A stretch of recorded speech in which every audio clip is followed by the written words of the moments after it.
quand il partait la visiter, à la même heure, cette soeur lui disait, excuse-moi papa, j'ai un rendez-vous avec quelqu'un, donc attends-moi seulement, j'arrive. Elle partait dans sa chambre et elle mettait du temps. Et elle ressortait. Et lui se disait peut-être que c'était au téléphone le rendez-vous. Et un jour, Alain Moloto, il en a eu marre. Il a dit non, non, non, c'est un manque de respect. Parce que chaque fois que moi je viens la voir, et lui aussi curieusement, il venait seulement le soir.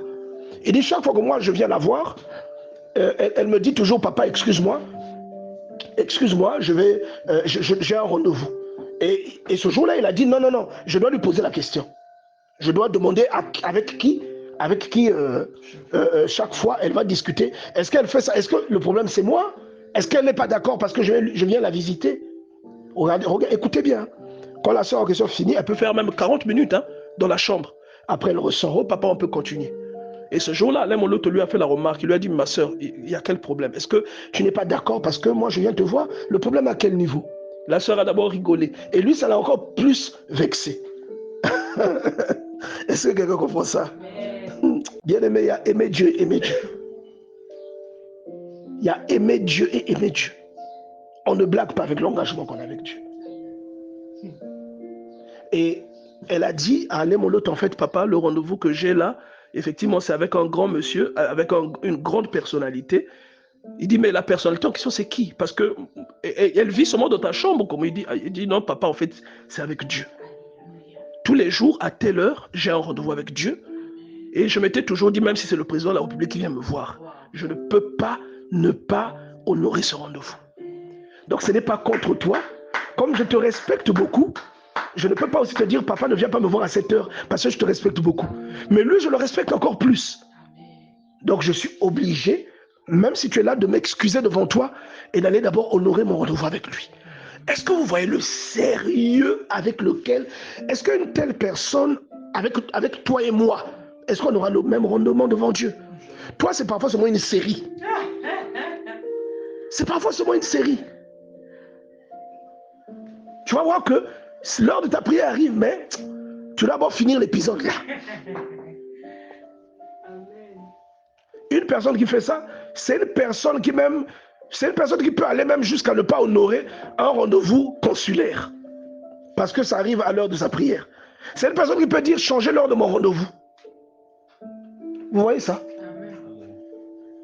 Je vous dis la vérité. Donc l'engagement, c'est comme on l'a vu dans le dictionnaire. Et je vous ai dit que moi j'aime vraiment la troisième, comment vous appelez ça? La troisième définition conventionnelle. C'est action de s'engager par une promesse ou résultat de cette action. D'accord? Cinquième définition dit le fait de s'engager à servir quelqu'un. Voilà. Donc un engagement, et la sixième définition dit par exemple, c'est un combat. Un combat qui a lieu entre deux corps détachés. C'est-à-dire, un engagement, en fait, c'est un peu le jumeau d'une alliance, en fait. Et moi, j'aime beaucoup le mot en anglais, le mot qui définit, pour ceux qui sont bilingues, le mot qui définit un engagement en anglais, c'est commitment. C'est-à-dire ce mot-là, quand on travaille, par exemple, celui qui a travaillé dans une société anglophone va comprendre de quoi je parle. Quand on dit que non, quand on parle de commitment, tu es obligé à l'heure où on attend, par exemple, un rapport, tu es obligé de délivrer ce rapport. Quand on parle de commitment lors d'un meeting, tu es obligé d'être à l'heure où le meeting là doit commencer, un meeting, un weekly, un monthly, un daily meeting, tu es obligé d'être là. Commitment, engagement. Et Dieu, comme on l'a vu dans Ecclésiaste chapitre 5, Dieu, il ne regarde pas seulement le débit de paroles qui sortent de nos bouches ou ce que nous disons pour impressionner des gens. Parce qu'il y a encore des chrétiens et même des hommes de Dieu qui sont dans cette illustration où eux, ils veulent toujours impressionner les gens. Tu vois, Dieu, c'est pas ça qu'il regarde. Alléluia. Ce n'est pas ça qu'il regarde. Lui, il va regarder votre engagement, pas devant les gens, mais dans les petites choses. Les choses dans lesquelles vous vous engagez. Je vais relire pour une dernière fois cette parole d'Ecclésiaste. Ecclésiaste chapitre 5. Ne te presse pas d'ouvrir la bouche et que ton cœur ne se hâte pas d'exprimer une parole devant Dieu. C'est-à-dire, ne te précipite pas à t'engager. Car Dieu est au ciel. C'est une façon de te dire que Dieu, il est puissant. C'est Dieu en fait. Et toi, sur la terre. Alors, on entend te dire qu'en fait, toi, tu es sa créature. Donc, fais attention. C'est ça en fait qu'on te dit. Il dit que tes paroles soient donc peu nombreuses. Car si les songes naissent de la multitude des occupations, la voix de l'insensé se fait entendre dans la multitude des paroles. Lorsque tu as fait un vœu à Dieu, ne tarde pas de l'accomplir. Car il n'aime pas les insensés. Mieux vaut pour toi ne point faire de vœu que d'en faire un et de ne pas l'accomplir. Beaucoup de gens, en lisant ça, voient seulement que non, il a fait une promesse à Dieu. Alors que le fait de devenir chrétien, c'est une promesse. Le fait d'épouser quelqu'un, c'est une promesse. Parce qu'épouser quelqu'un, c'est faire une alliance avec quelqu'un. C'est s'engager avec quelqu'un. Devenir chrétien, c'est devenir l'épouse. Tu vois? C'est ça. C'est un engagement. C'est un engagement. Donc, au fond, on doit regarder notre engagement devant. On doit regarder notre engagement, bien-aimé dans le Seigneur. On doit regarder notre engagement. On doit regarder notre engagement. Ça passe par tous ces éléments-là. Parfois, l'heure à laquelle le culte commence. Ça passe parfois par le choix entre aller au culte ou aller faire autre chose. Donc, ça passe parfois par le respect que l'on illustre, parfois pendant le culte. Donc, il y a tellement de choses, les choses que j'ai dites tout à l'heure, tellement de choses qui sont le reflet de la révérence que nous avons devant Dieu. C'est pourquoi j'aime beaucoup cette parole de Malachie, où le Seigneur nous parle de quelqu'un qui fait l'offrande d'une brebis qui est aveugle ou qui est boiteuse. Est-ce que vous voyez? Et là, en faisant cette analogie-là, Dieu nous fait vraiment comprendre que nous sommes des déconneurs. Vous savez ça? Il nous fait vraiment comprendre. Malachie chapitre 1. Malachie chapitre 1, on va lire à partir du verset 6. La Bible dit, est-ce que quelqu'un peut lire Malachie 1, verset 6? Sœur Inès, vous pouvez lire? Vous allez lire du verset 6 jusqu'au verset 8. Tenez, Malachie 1 de 6 à 8. Un fils honore son père et un serviteur son maître. Vous pouvez lire un peu plus fort? Pardon. Un fils honore son père et un serviteur son maître. Si je suis père, où est l'honneur qui m'est dû? Si je suis maître, où est la crainte qu'on a de moi? Dit l'Éternel des armées à vous. Sacrificateur qui méprisez mon nom et qui dites, en quoi avons-nous méprisé ton nom? Vous offrez sur mon autel des aliments impurs et vous dites, en quoi t'avons-nous profané? C'est en disant, la table de l'Éternel est méprisable. Quand vous offrez en sacrifice une bête aveugle, n'est-ce pas mal? Quand vous offrez une boiteuse ou infirme, n'est-ce pas mal? Offre-la donc à ton gouverneur. Te recevra-t-il bien? Te fera-t-il bon accueil? Dit l'Éternel des armées. Alléluia. Amen. Est-ce que quelqu'un comprend que deux fois, c'est parce que nous ne faisons pas les analogies. Parce que la qualité parfois de la prière que tu donnes à Dieu donne cette qualité de travail même à ton responsable au travail. C'est-à-dire, si par exemple tu es un collaborateur de Sassou, du chef de l'État, si tu es un collaborateur du chef d'État, du président de la République, donne-lui, c'est-à-dire parfois la prière que tu donnes à Dieu ou le service que tu donnes à Dieu, essaie de faire le même service au président de la République. C'est la négligence avec laquelle tu fais ça. Essaie de faire ça au président de la République. Parce qu'il te dit, si je suis un père Où est la crainte qui m'est due? Pourquoi? Parce qu'il regarde l'absence de crainte, ou il regarde le manque de respect, pas parce que tu as mal parlé, mais par les choses que tu ne fais pas correctement. Pour lui, c'est un manque de respect. Tu vois ça? Amen. Regarde. Il dit, un fils honore son père, un serviteur honore son maître. Si je suis père, où est l'honneur qui m'est dû? Il est en train de te dire, vous ne me respectez pas. Vous ne me respectez pas. Mais pourtant, vous ne l'avez pas insulté. Vous ne l'avez pas injurié. Mais il dit, vous ne me respectez pas. Et vous dites, en quoi avons-nous méprisé ton nom? Et il répond, vous offrez sur mon autel des aliments impurs. Et vous dites, en quoi t'avons-nous profané? C'est en disant, la table de l'Éternel est méprisable. Quand vous offrez en sacrifice une bête aveugle, n'est-ce pas mal? C'est quoi la bête aveugle? C'est quoi la bête aveugle? Ce que tu dois offrir à Dieu, ça doit être une chose de qualité. Mais quand ce que tu offres à Dieu, ce sont les restes, même le long de la journée, il y a des gens qui prient seulement avant de dormir. Ça, c'est les restes. Toute la journée, tu as appartenu à quelqu'un d'autre. Alléluia. Toute la journée, tu avais pris, c'est-à-dire que c'est la laisse que tu as eue au cou, c'est quelqu'un d'autre qui t'a conduit. Maintenant, c'est quand tu commences à dormir que tu détaches la laisse que ton vrai maître t'avait attrapé, tu mets maintenant la laisse de Dieu, tu vas donner à Dieu, Dieu, tiens, conduis-moi quand tu vas dormir.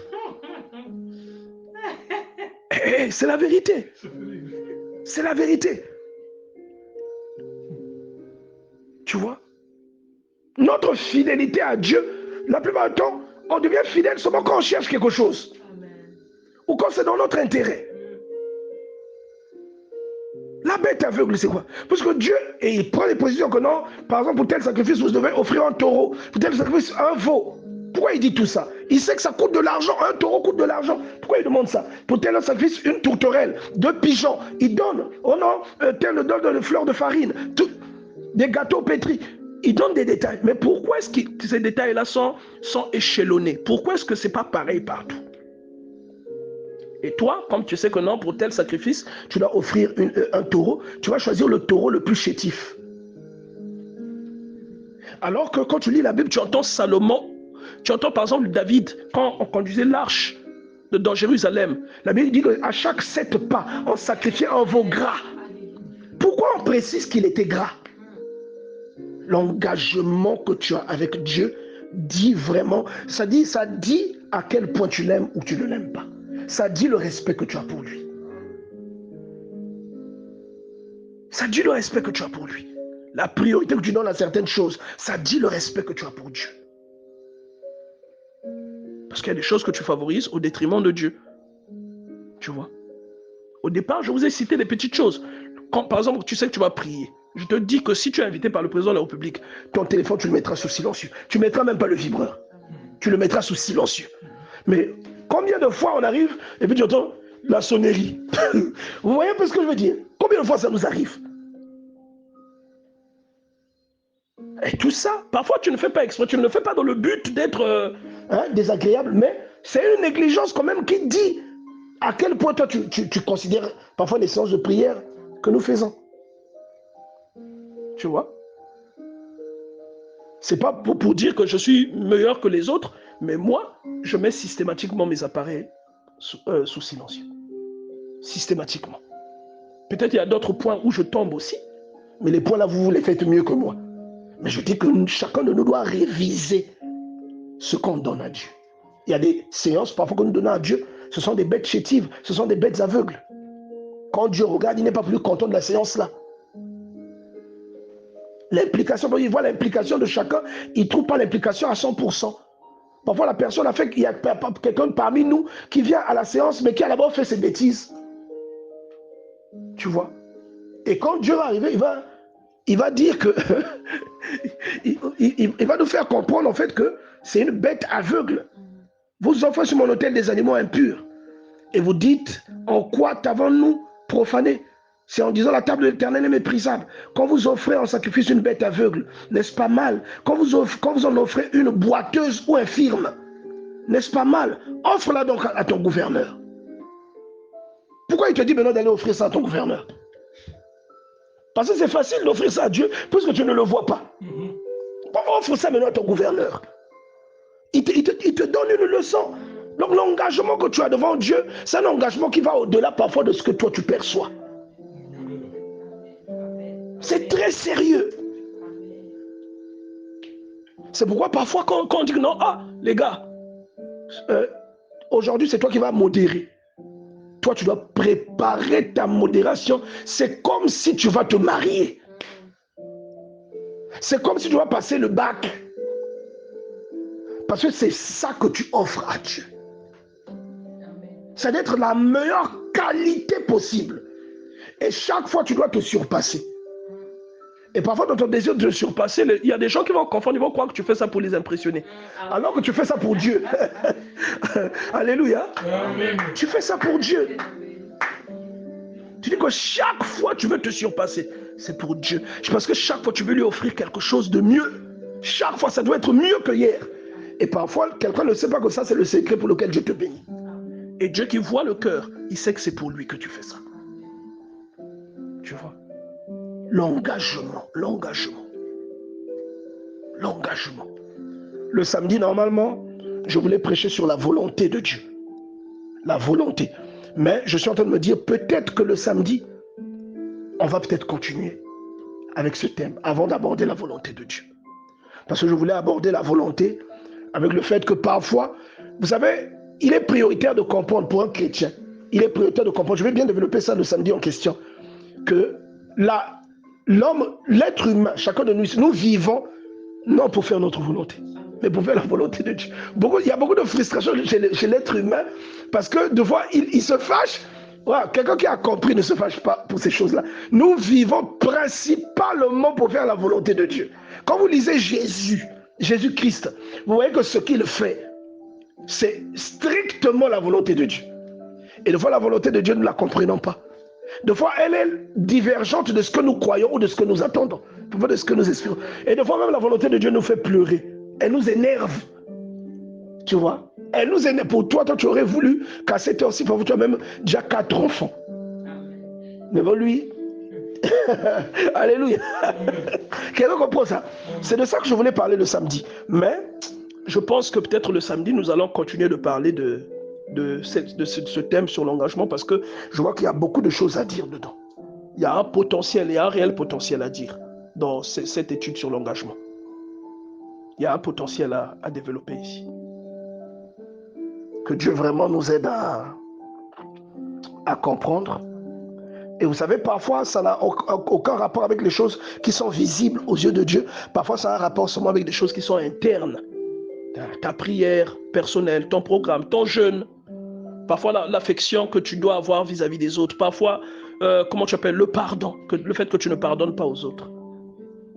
Et tout ça, aux yeux de Dieu. Et après, toi, tu viens t'agenouiller pour prier. En fait, c'est une bête aveugle que tu lui offres. C'est une bête aveugle que tu lui offres. Tu vois? C'est une bête aveugle. Que Dieu vraiment nous aide à comprendre ça. Et c'est comme si pour te mettre sur le fait accompli, il te dit, offre donc cette bête à ton gouverneur. C'est-à-dire, prends la bête aveugle là, va chez le gouverneur, va lui dire, oh gouverneur, c'est un cadeau. Et tu verras comment il va te traiter. Parce que comme Dieu, tu ne le vois pas, tu prends une bête aveugle, tu mets sur l'autel. Tu prends celle qui boite, tu mets sur l'autel. Tu prends celle qui est chétive, tu mets sur l'autel. La Bible te dit que Salomon a fait 1000 holocaustes. Et tu vois que c'est la qualité. La Bible te dit que Abel, il a offert les prémices. Il a offert les prémices, la graisse. Mais comment est-ce que Caïn pouvait avoir le même résultat que lui? Vous ne pouvez pas avoir le même résultat. Vous ne pouvez pas. Tu vois? Et celui qui comprend vraiment l'engagement, c'est quelqu'un qui va loin avec Dieu. Et vous pouvez le ressentir dans sa vie. Dieu vraiment est dans sa vie. Vous allez ressentir ça. Il va loin, celui-là. Vous voyez, il y a tellement de choses à développer, mais comme nous avons ça fait quoi? Peut-être déjà 40 minutes de prédication. Que le Seigneur vraiment nous aide à comprendre ça. Que le Seigneur nous aide. Moi, vraiment, je vais que Dieu me permette, soit on va continuer ce thème le mardi prochain, soit on va le développer le samedi. Mais il y a tellement de choses à dire, tellement de choses à dire, tellement de choses à dire. Pour les personnes qui n'étaient pas là depuis le début, vous allez retrouver les partages sur le groupe. Vous allez écouter depuis le départ ce que le Seigneur nous a enseigné sur la nature de l'engagement. L'engagement, encore une fois, je vais dire, peut-être que nous, en tant qu'êtres humains, nous donnons un adjectif parfois différent, nous donnons parfois un nom différent, mais c'est le même principe. Le mariage, on dit mariage quand c'est l'union de deux personnes, mais en réalité, le mariage, c'est un engagement. Vous voyez? On dit contrat. Un contrat, c'est un engagement. Tu vois, entre l'employeur et l'employé, c'est un engagement. On parle même de contrat tacite. C'est-à-dire, par exemple, si on dit que tu ne peux pas faire plus de 6 mois de stage. Donc, quand tu as 10 mois, quand tu es même dès le 7e mois de stage, en fait, de manière tacite, tu es engagé. Devant la loi, on doit te considérer maintenant comme un employé. Vous voyez? Donc, l'engagement, c'est quelque chose de... Ça peut changer de nom, mais c'est la même chose. C'est une chose où chacun, ou de part et d'autre, il y a des responsabilités et il y a des devoirs. Et il y a aussi des droits. Et le fait d'être chrétien est un engagement. Et j'ai dit au départ que d'après Éphésiens chapitre 5, le fait d'être chrétien fait de nous l'épouse. Ça veut dire que c'est un mariage. C'est une union. Et en tant que chrétien, on est obligé de veiller sur sa vie. On est obligé de veiller sur sa vie. Sur sa marche. Parce que c'est en regardant cela que nous arrivons à entretenir la floraison de notre conviction. Et c'est cette floraison-là qui maintient l'odeur. Puisque les fleurs répandent de l'odeur, n'est-ce pas? Donc quand il y a la floraison là, l'odeur, il y a un parfum, parfois dans la cour. C'est ça en fait. Alléluia. Que Dieu vraiment nous aide à comprendre ça. Est-ce qu'on peut acclamer le Seigneur? Il n'y aura jamais une chose vraiment à retenir. Il n'y aura jamais une offrande, c'est-à-dire une offrande plus puissante que votre engagement à vous devant Dieu. L'offrande la plus puissante que vous faites à Dieu, c'est votre cœur. C'est votre cœur, votre engagement. Et quand je parle d'engagement, je parle de la sincérité de l'engagement. La sincérité de votre engagement va déterminer tout le reste.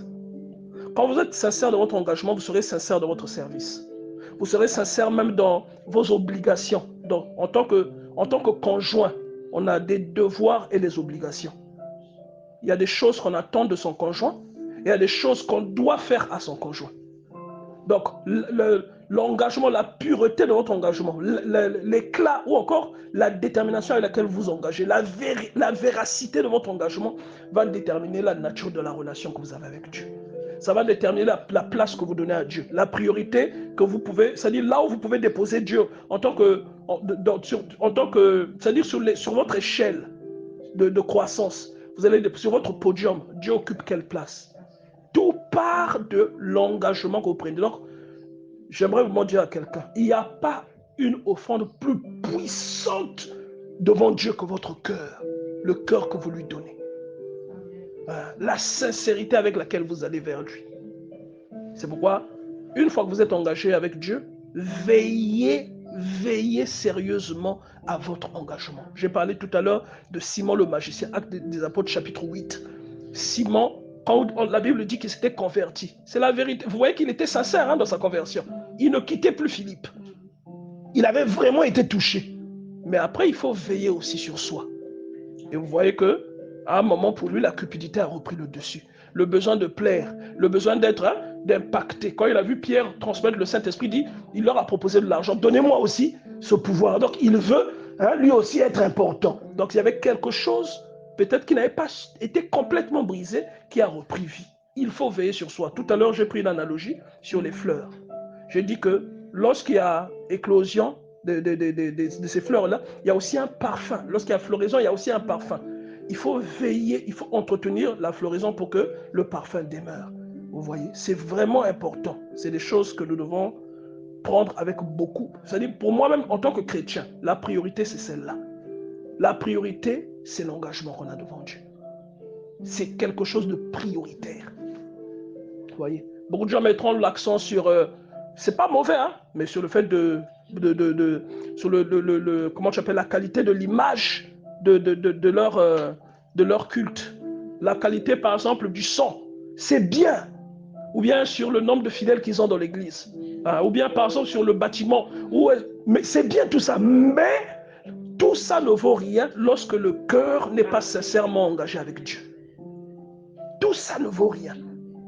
Il ne peut pas être satisfait de vous parce que vous avez une bonne sono, parce que vous avez des bons micros. Qu'est-ce que Dieu a à faire avec ça?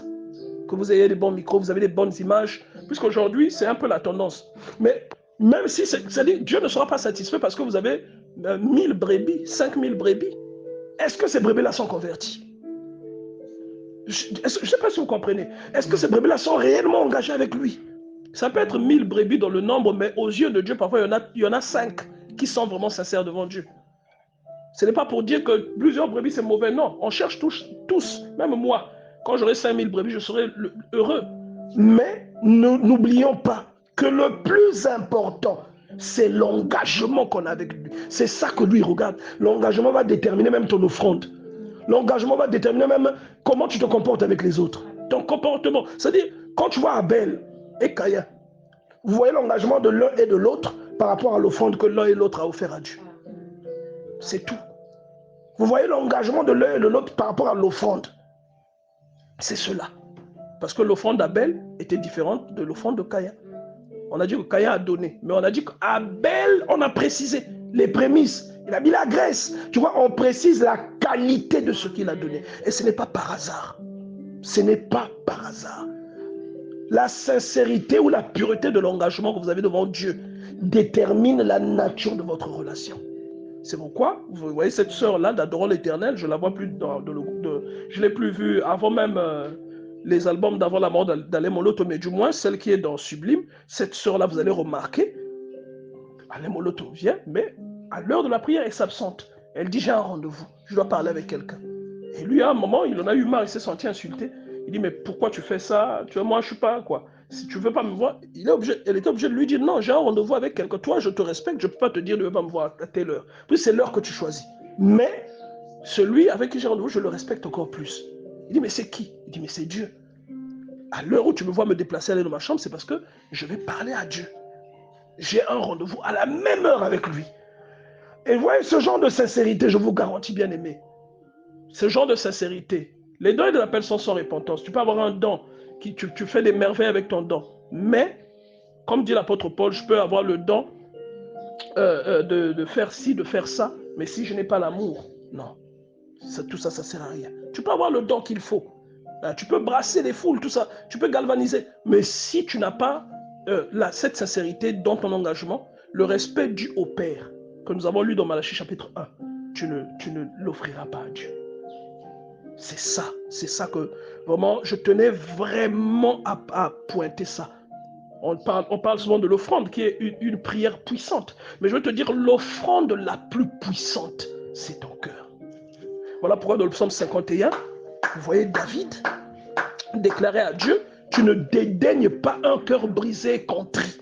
C'est-à-dire, tu ne peux pas avoir du dédain pour un cœur qui se répand. Tu ne peux pas avoir du dédain pour un cœur qui s'offre à toi. Il dit ça à Dieu, tu ne peux pas dédaigner, tu ne peux pas refouler un cœur qui est brisé et qui veut venir vers toi. Donc l'offrande la plus puissante, c'est l'engagement de votre cœur devant Dieu. Alléluia. Que Dieu vraiment nous aide. Ministère Bethesda. Ministère Bethesda. Ministère Bethesda.